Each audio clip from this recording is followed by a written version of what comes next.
चाहिए। जानकारी आपके सामने जल्दी से रख रहे हैं, आपको बताते हैं। वक्फ संशोधन विधेयक का सबसे पहले विरोध किस लिए आ रहा है? पारदर्शिता के लिए आ रहा है। लोगों को अपनी सच्ची राय रखनी चाहिए, लेकिन उलेमा बोर्ड का कहना है कि सीधे सीधे विरोध करना होगा इन पार्टीज को। वक्फ बोर्ड के लिए वित्तीय सहायता भी देनी होगी, ये भी शर्तों का हिस्सा है। अतिक्रमण हटाने के लिए कानून लाना होगा, ये बात कही गई है। मुसलमानों को सीधे सीधे 10% आरक्षण की भी मांग उन शर्तों के जरिए रखी गई है। इसके अलावा जो पुलिस भर्ती है उसमें भी मुस्लिमों को वरीयता देनी होगी। ये तमाम शर्तें आप सुनते जाइए। सरकार बनने पर आरएसएस पर प्रतिबंध लगाना होगा, यानी अगर एमवीए की सरकार अस्तित्व में आती है तो आरएसएस पर प्रतिबंध लगाना होगा। मौलाना सलमान अजहरी की रिहाई की भी मांग रखी गई है। इसके अलावा सरकार में उलेमा के लोगों को शामिल करना होगा। चुने हुए प्रतिनिधि नहीं होंगे, लेकिन शामिल करना होगा, ये क्लॉज रख दिया गया। इमाम मुअज्जिन को 15,000 हर महीने देने होंगे, यानी कितना क्या मानदेय होगा ये भी तय करेंगे, उलेमा ही तय कर लेंगे। सरकार बनेगी तो लागू करना होगा। मुस्लिम लोगों पर जो केस दर्ज हुए हैं, सारे केस वापस लेने होंगे, बिना ये देखे कि वो दोषी हैं या नहीं, क्योंकि उलेमाओं ने ये शर्त रख दी है, उलेमा बोर्ड ने, तो ये मानना पड़ेगा।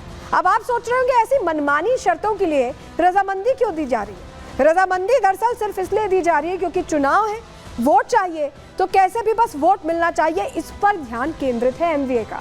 आपको विश्वास ना हो तो जरा एक बार हम सुनवा देते हैं आपको। मौलवी उस्मान शेख जो अध्यक्ष हैं ऑल इंडिया उलेमा बोर्ड महाराष्ट्र के, उनका ऑडियो सामने आया है। हमने बात की, समझने की कोशिश की, तो उन्होंने बताया बाकायदे कि एमवीए की जो तमाम पार्टियां हैं वो मान गई हैं उन शर्तों पर, जो शर्तें अभी हमने आपको दिखाई। जरा सुनिए, आपको सुनवा देते हैं। पहले बात हुई है शरद पवार जी, नाना पटोले जी, उदय ठाकरे जी, इन्होंने कहा जो संविधान के दायरे में रहेगा वो आपका मंजूर करेंगे।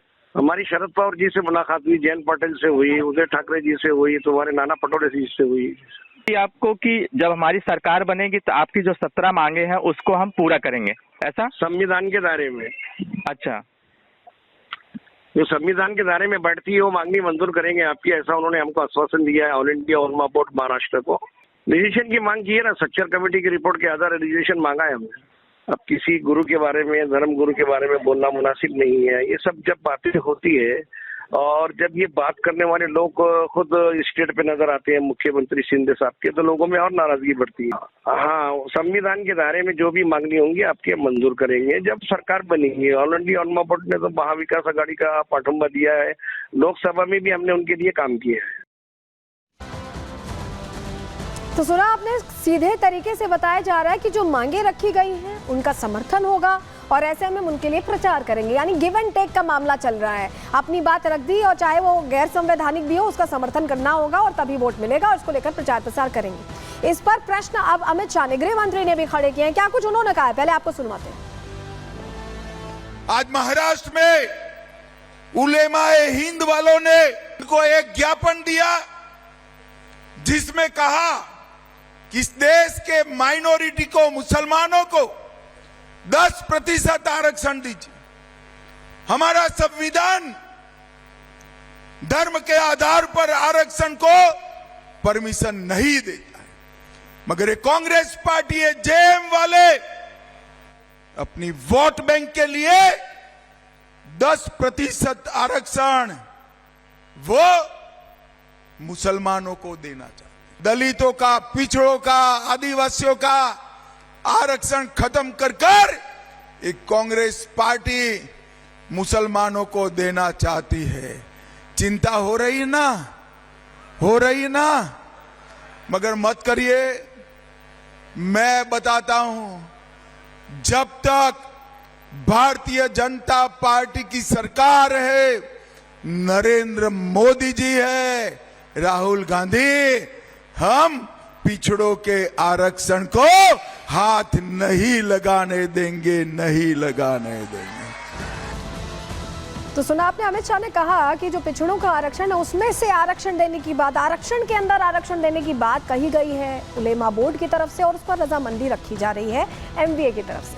कांग्रेस ने ये लेटर मिलने के बाद क्या किया, अब आपको बताते हैं। उलेमा बोर्ड को कांग्रेस ने आश्वासन दे दिया सभी 17 मांगों पर विचार करने की बात कांग्रेस की तरफ से कह दी गई। उलेमा की मांग पर जल्द विचार किया जाएगा, ये बोल दिया गया, यानी ऑफिशियली ये कह दिया गया कि आप जो कह रहे हैं हम वो मानेंगे, हम उसको लेकर सोचेंगे, उसको कैसे इंप्लीमेंट करना है इस पर बात करेंगे। एनसीपी की तरफ से भी शरद गुट की तरफ से क्या कहा गया? एनसीपी शरद गुट ने उलेमा बोर्ड को इसके लिए पत्र भेजा, समर्थन करने के लिए पहले तो आभार जताया उलेमा बोर्ड का, और उलेमा बोर्ड से प्रत्याशियों के प्रचार करने की अपील भी कर दी गई। यानी यहाँ भी मौन स्वीकृति दे दी गई उन 17 मांगों को जो मांगे रखी गई। इसको लेकर जब बीजेपी ने तमाम सवाल पूछे तो यहाँ जवाब देते नहीं बन रहा है नेताओं को। ऐसे में वार पलटवार का सिलसिला भी इसको लेकर जारी, जरा सुनवाते हैं। ऑल इंडिया उलेमा बोर्ड महाराष्ट्र ने जो मांग की है कि आरएसएस को बैन किया जाए, मुसलमानों को रिजर्वेशन दिया जाए, बाबा स्वामी रामगिरी को जेल में डाला जाए, नीतीश राणे जेल में डाला जाए, और जो उलेमा धर्मांधता पर भाषण करके, भड़काऊ भाषण करके जेल के अंदर बंद है उनको छोड़ा जाए, ऐसी तमाम जो मांगे महाविकास आघाड़ी से ये उलेमा बोर्ड ने किया है, मैं इसका तीव्र शब्दों में निषेध करता हूँ, विरोध। ये लेटर मीडिया को मिलता है, कोई भी एक फोटोग्राफ आप दिखा दीजिए जहाँ किसी नेता को मिलकर उन्होंने पत्र दिया होगा। सच्चाई ये है कि भारतीय जनता पार्टी द्वारा प्रायोजित हिंदू मुसलमान विवाद कराना, बांटना, काटना और लूटना वाली जो राजनीति है, उसके चलते वो इस तरीके के मुद्दों को सामने ला रहे हैं। तो उलेमा बोर्ड की जो मांगे थी वो मान ली गई, लेकिन उलेमा बोर्ड है क्या? अगर आपके मन में ये सवाल है तो उसका जवाब आपको दे देते हैं। ऑल इंडिया उलेमा बोर्ड सुन्नी मुसलमानों की संस्था है। 1989 में ऑल इंडिया उलेमा बोर्ड की स्थापना हुई थी और AIUMB का मकसद मुस्लिम वर्गों को एक करना है। दिल्ली में ऑल इंडिया उलेमा बोर्ड का दफ्तर है और यही उलेमा बोर्ड है जिसने 17 सूत्रीय अपनी मांगे रख दी है। और इन 17 सूत्रीय मांगों में भी बड़ी बातें ये हैं कि कई ऐसी मांगे हैं जिसमें सीधे सीधे विरोध करने की बात की गई है। वक्फ बोर्ड का विरोध करें, वक्फ को लेकर कुछ मदद दें, ये तमाम चीज़ें, इस तरह की बातें कही गई हैं। ऐसा लग रहा है कि एमवीए को इतनी टेंशन है हार की इन चुनावों में, या ये कहें कि बटोगे तो कटोगे के बयान से इतना डर गई है एमवीए कि हर तरह से बस वोट जिहाद में लगे हुए लोगों का समर्थन भी कर रही है, उन्हें एक तरह से बैकिंग भी दे रही है, बस इसलिए कि चुनाव में जो चुनावी वैतरणी है वो पार हो सके। रिपोर्ट आपको दिखा रहे हैं।